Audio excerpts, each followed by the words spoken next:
Welcome to Films and Stuff with your hosts, Pete Mitchell and Ethan Hunt. Hey, Pete. Welcome back, Films and Stuff. How are you? I am great, Ethan. How are you? Oh, man, I'm super good today.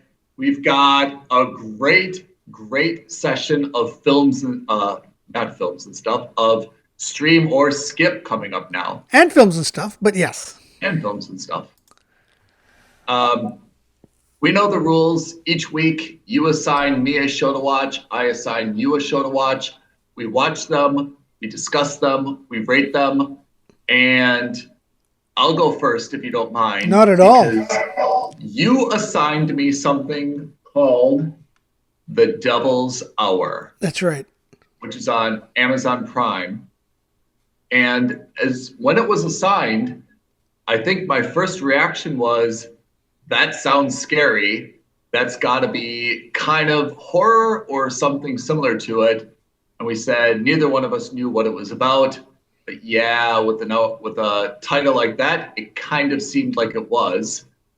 So I started watching it, and it is exactly what we were worried that it would be. Worried about. And you know my feelings towards horror. Not a fan whatsoever. It gives me deeply unpleasant feelings. So let me give you just the gist of it, because there's a good story around this. I started watching it, and like immediately it's creepy. Woman wakes up every night at 3:33 in the morning, right? And colloquially speaking, between 3 a.m. and 4 a.m. is kind of known as the devil's hour. I guess that's just kind of like, I don't know, common knowledge. And she wakes up at the same time every night. She's suffering from terrible nightmares, and she's a single mother. She has a young son, like, I don't know, like Haley Joel Osment's age in The Sixth Sense. And the kid is super, super creepy. He's very, very quiet, withdrawn.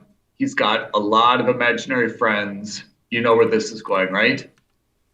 Goes to see, mom takes him to go see like a child psychologist about how withdrawn he is and how he seems to be behaving only to like appease his so-called imaginary friends.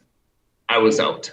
Right away, I knew where this was going. It seemed super, super creepy to me. And whoever is this child actor, the guy's amazing, but very, very creepy. Could not watch it. Turned it off. And I self-assigned myself something else. But before I tell you about that self-assignment, I was reading reviews then of The Devil's Hour. And apparently it's been renewed for 2 more seasons. And it is highly, highly acclaimed. So I dug into it a little bit more, and it absolutely has a creepy element to it, but it seems like that creepiness is less, it's not really with like Satanism and all these other like black magics and stuff. It's something else. And I have to say, when I was reading about it, I was a little bit remorseful that I didn't stick it out, you know, maybe like another, at least until the end of the first episode. Okay. So I may go back and try to watch it again, because I have to say the way that I read about it, and now it's all spoiled. So, I mean, I kind of know what's going to happen, but I have to say it seemed a little bit more intriguing to me. But that first half an episode was like just harrowing. I wanted no part of that whatsoever. So anyway, now we get to what I really watched and will review. And that is the show Collateral on Netflix. Have you heard of this? I have not. It is with Carey Mulligan.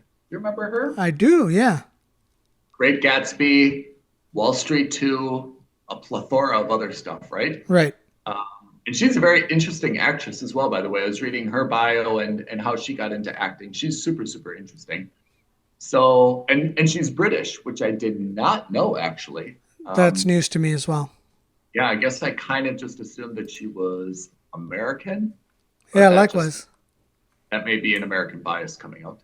So in any case, this is a British crime drama thriller, if you could say that. It is only 6 episodes, so maybe we could call it like a mini series.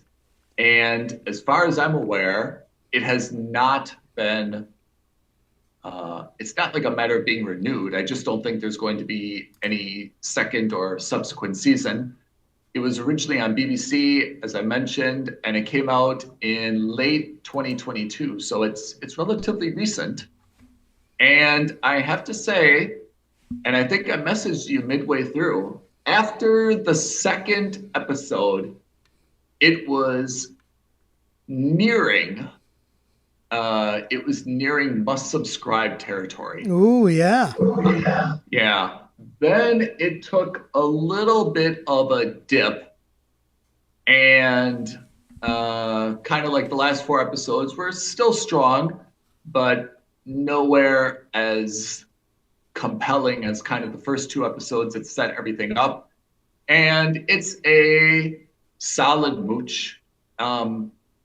And I think I just want to make a little bit of a side commentary about our ranking system as well, because it occurred to me that even within the mooch, what I think you and I mean by a mooch is that you should actively go out to like your friend or family or someone you know and say, hey, you subscribe to Netflix or whatever platform. Let's watch this together. Can I come over and watch it? Or give me your password so I can watch it. It's not just a random old, I'll watch it, kind of if I have time. It should be a little bit more active than that. It should be something that you really want to see, but it doesn't really rise to the level of shelling out money to subscribe to the platform itself. So using that criteria, I think Collateral is really a mooch, which is you should go out, and maybe it's not worth the money if you don't have the platform, but absolutely it's worth ringing up a long lost friend that you know has a Netflix account and sidling up to them, to try to watch the show. It's pretty good, actually. The reasons it's not a must subscribe in my book is like a lot of these, not just British crime drama thrillers, but all types. There's a lot of like storylines, and at the end, it's just this really deep, elaborate conspiracy. But the purpose of the conspiracy is like a little bit weak, right? Yeah. I mean, there's conspiracies to kind of like blow up the world. There's conspiracies to steal money. And then there's all these kind of like political conspiracies where you're like, was that really worth all the effort? Like all that effort you guys went through, all the crimes you guys have committed, all just to keep this secret? Is it really worth it? And this kind of falls into that category where it's kind of a letdown in the sense of, I'm not sure it's like such a grand conspiracy, but yeah, it definitely leads to a lot of different like cover-ups. And there's a lot of interwoven characters. So that's one reason it's not a must subscribe. And the second reason is there's a lot of, it's a BBC show. There's a lot of social commentary in the show. And that's absolutely not bad. A lot of it, to be honest, I'm in agreement with, but they seem to have kind of like forced it into the show where it's just like absolutely unnatural. So for example, I'll just give one example. Immigration, which is a hot topic, of course, in the UK, is a pervasive storyline throughout. Some of this has to do with the underlying conspiracy. Some of it is just unnecessary. But there is I don't know what this is really called in the UK, but they call it a vicar, which is some type of like priest. Is that right? That's right. So this vicar is a female. Is that common in the UK? I'm not sure. Okay, so there's a female vicar, and the female vicar is a lesbian. So we're dealing with a few topics. We're dealing with religion, then we're dealing with gender and kind of sexism, then we're dealing with a lesbian vicar, and the lesbian vicar's girlfriend is an illegal immigrant. Oh, God. So we're Okay. really combining a lot of social issues in this one character. And to be honest, her character absolutely is not needed whatsoever in the plot. You know, it's just kind of like the neighbor next door who appears throughout the episodes, but unnecessarily. It's just detracting from the storyline. And I feel like it was only shoved in there for, you know, kind of social commentary, which again, a lot of it I'm actually in alignment with, but it's unnecessary. Like, why are you creating all this major drama? There's a storyline that we should be following. Put more emphasis on the storyline and uncovering this thing rather than all the social commentary about your neighbor. So I would say those are the two reasons this has not graduated from a mooch to a must subscribe. Carey Mulligan is fantastic in it, I must say. Absolutely did not recognize her.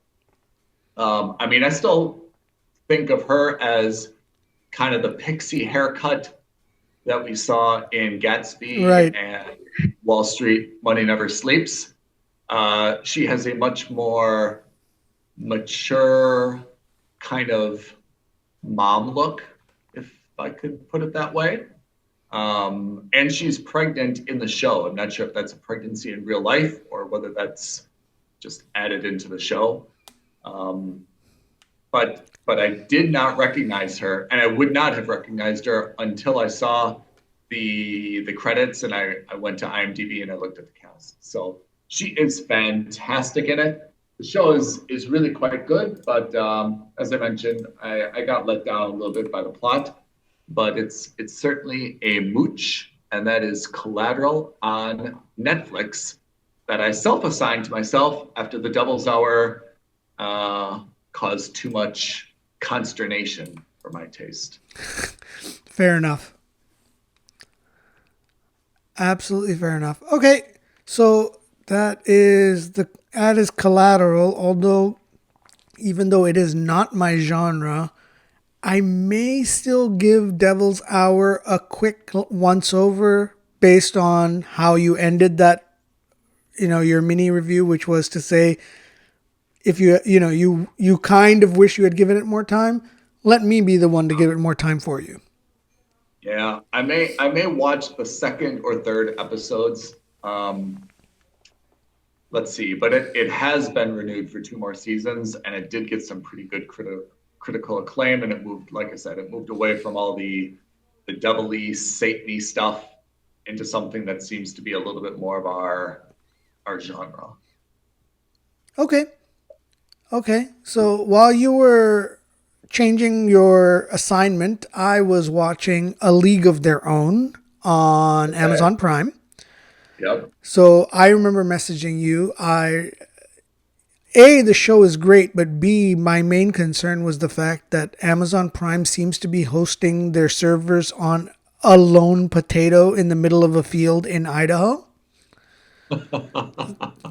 I have never had more problems streaming any show than I had with Amazon Prime.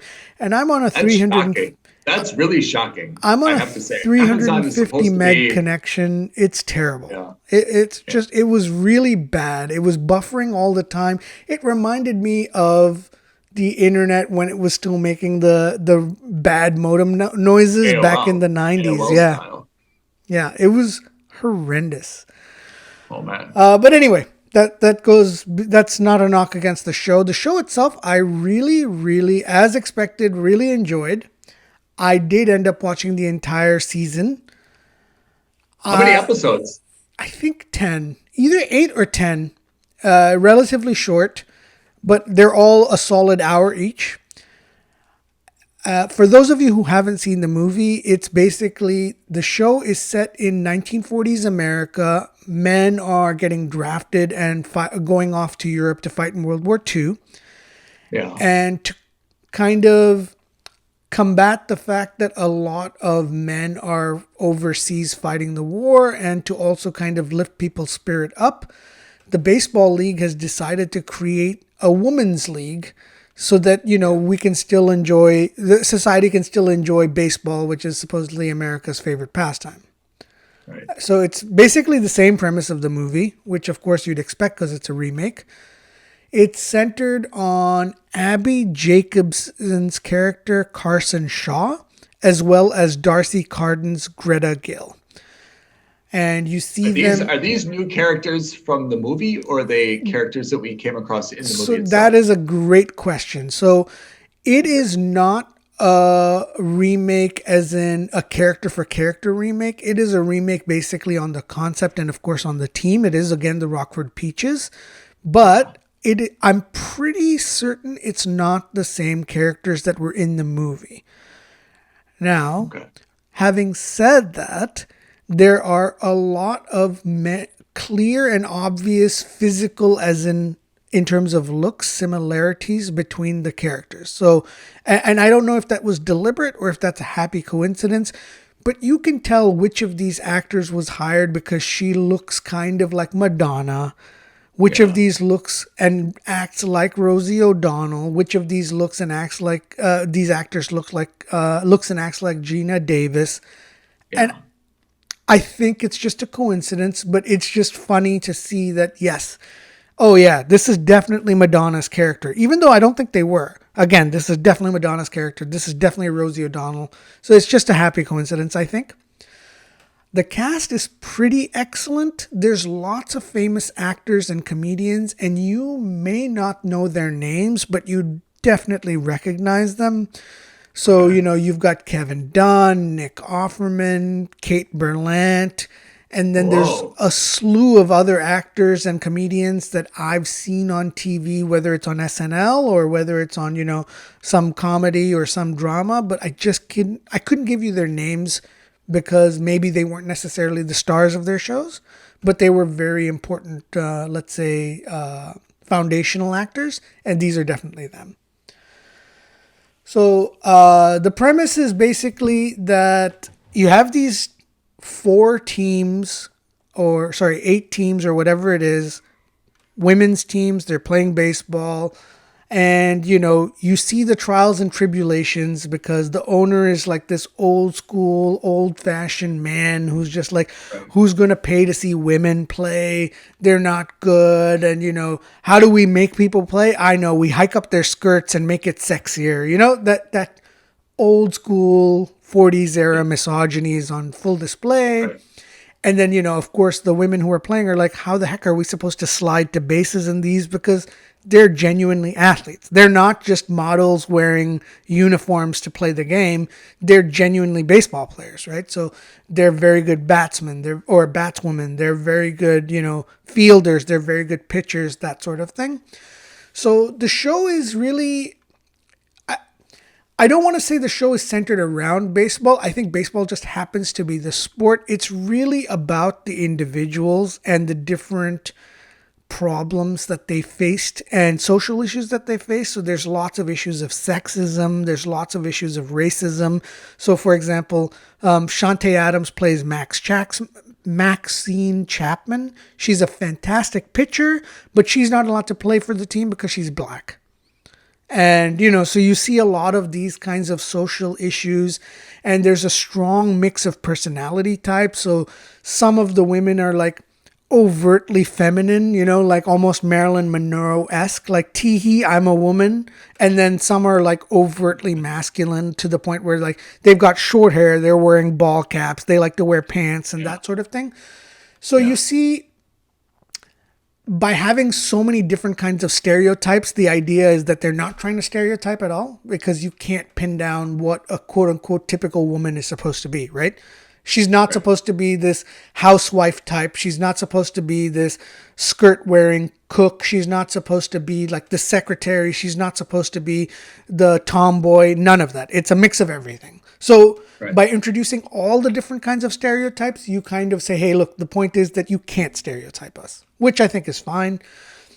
I think overall, the show itself, over the first few episodes, is quite, for me, was better because it was more focused on the actual sport of baseball, which is what I was kind of there to see. I like sports movies. I like sports shows. But over the course of the 8 or 10 episodes, whatever it was, it's clearly more than just, baseball happens to just be the backdrop. It's really about the social issues that are prevalent in that time. So there's gender identity, there's sexuality, there's the gay agenda, or the gay movement rather, not agenda, and all these kinds of things come into play.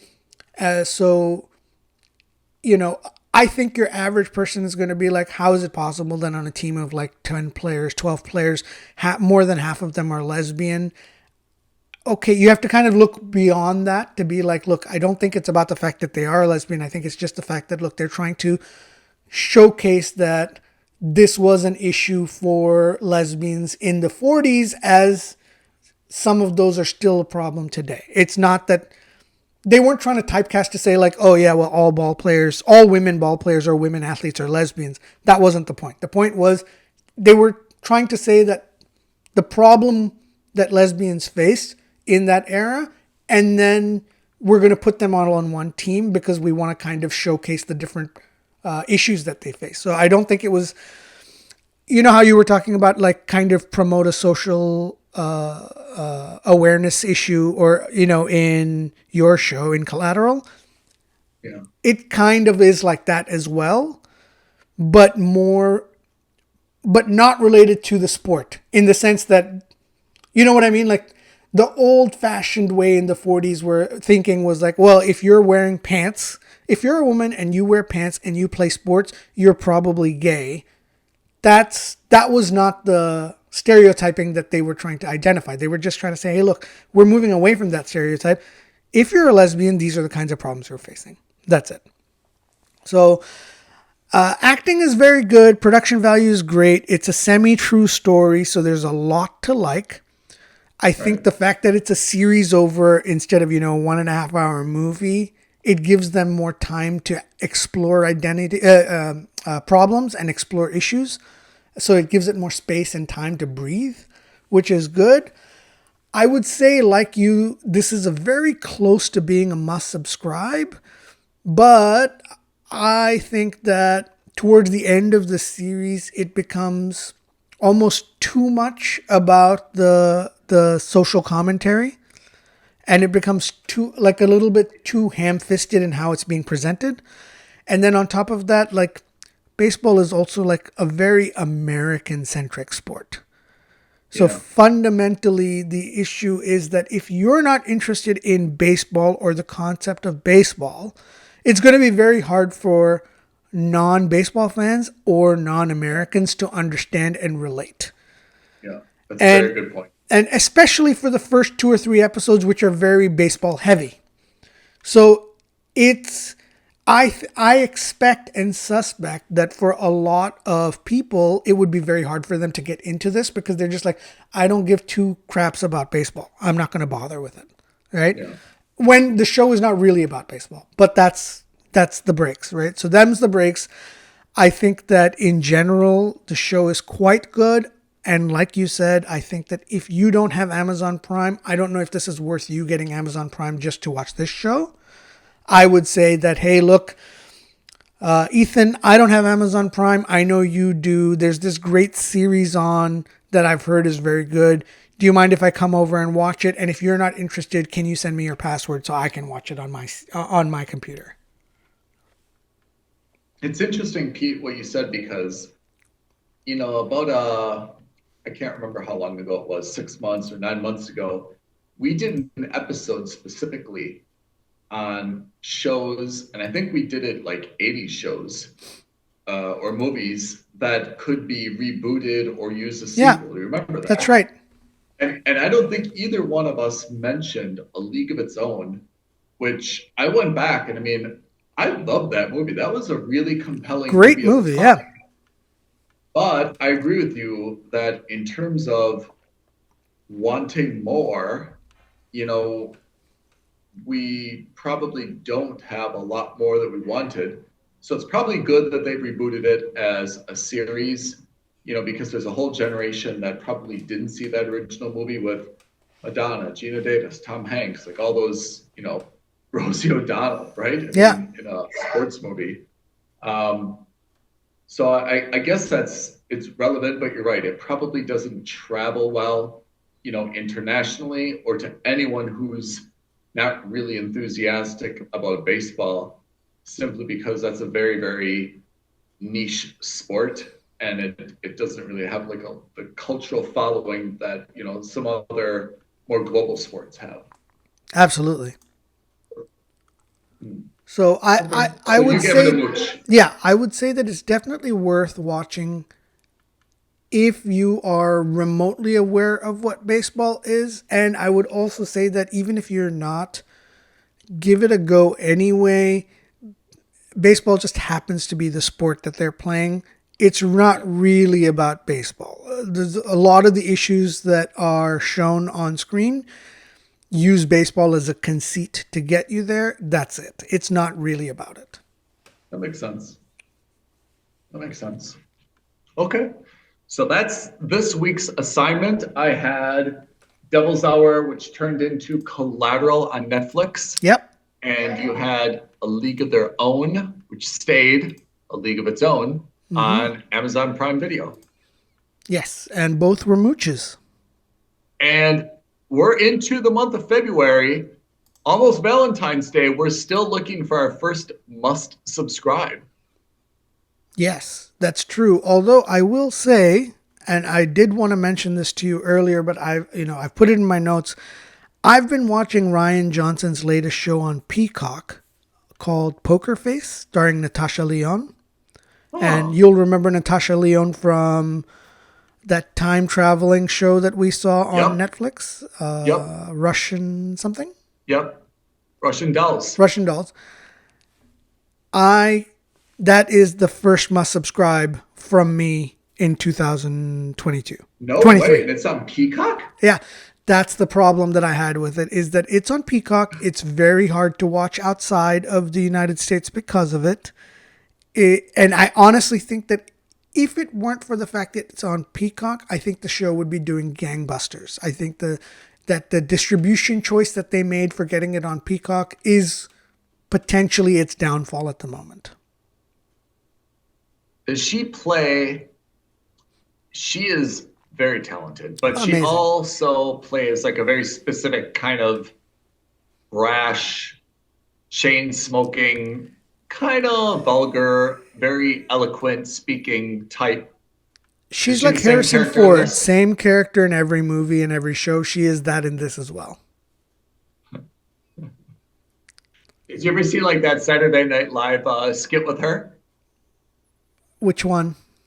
She hosted one week, long time back, and they were like kind of mocking her in terms of like how she talks and like the phraseology that she uses. It was really funny. I'll look it up because I'll try to find the link, and if I can find it, because I think SNL is usually posting their stuff. They're not like so weird about sharing.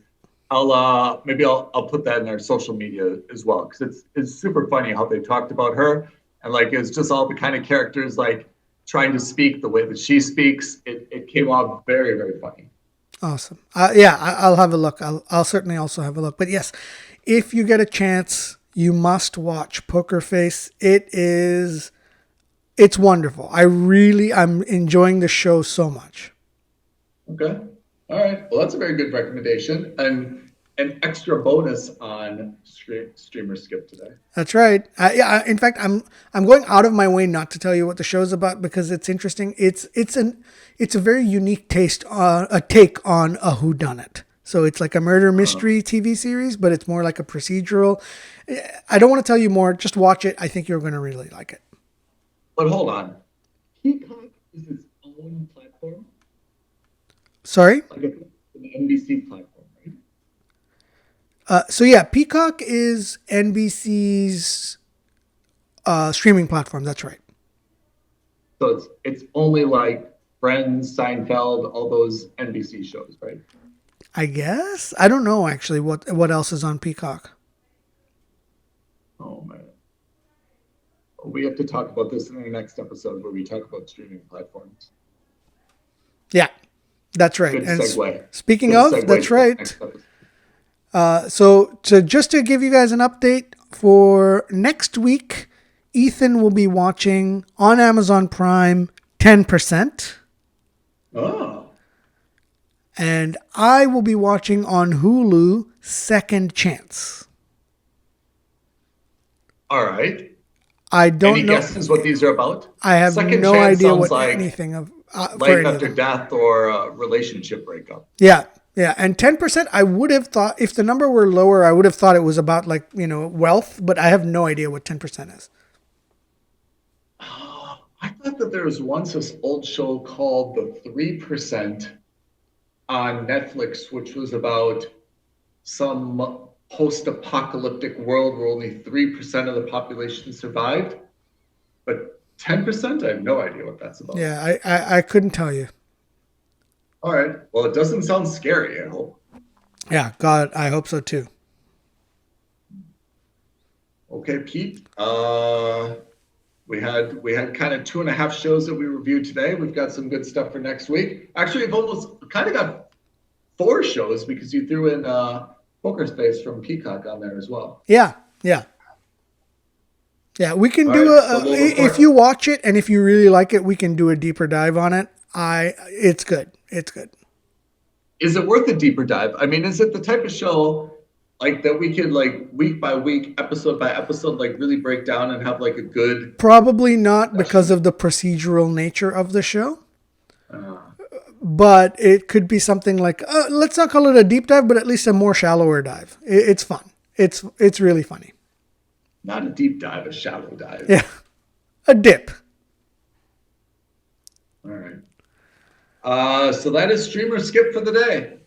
Perfect. So thank you, everyone. Look, our lists are now getting very low. I think I've got only 1, 2, 3, 4, like 5 different shows that I can watch on my list. And I don't think there's that many more on Ethan's list. So listen, guys, reach out to us at F&S Podcast or DM us on Instagram at Films and Stuff Podcast or email us aloha at filmsandstuffpodcast.com. We are desperate to add more shows on our list. I hate to say this, but we're going to outsource some of this work to you. Please like and review, and maybe even leave a comment below this video. You can tell us if there's anything that you want us to add. We'll put it on the list. So, some of that's on us, Pete, to be honest. I mean, I think we've talked like previously about how a lot of platforms are really culling their library. Yeah. And we'll probably get into that even more in depth, probably in our next episode. But, Netflix obviously has removed a lot of shows. HBO has done the same. It seems like Disney is going to do the same now. So I think what you and I need to do is we need to take a look at our list and what's been released on each of these. We just need to refresh it. We've been a little bit, I will not use the word lazy, but we've been busy. Just kind of like resting on the fact that we initially had pretty big list and we thought that, it bought us a little bit of time to refresh it, but we probably need to do that on a more regular basis. And I'll commit to that. I know you as well. And let's add a few more shows on there so that our random roll of the virtual die is a little bit more robust. Yeah. Okay, sounds great. We'll do that. In any case, thank you everyone for joining Stream or Skip segment on Films and Stuff. We will catch you next week with an update as to these new assignments that we've got. Perfect. Thanks, everyone. Thanks, Ethan. Thanks, everyone. Bye now. Bye. Thank you for listening to another episode of Films and Stuff. If you haven't already, please subscribe and review on Apple Podcasts, Spotify, or wherever podcasts are downloaded. Films and Stuff. There is no substitute.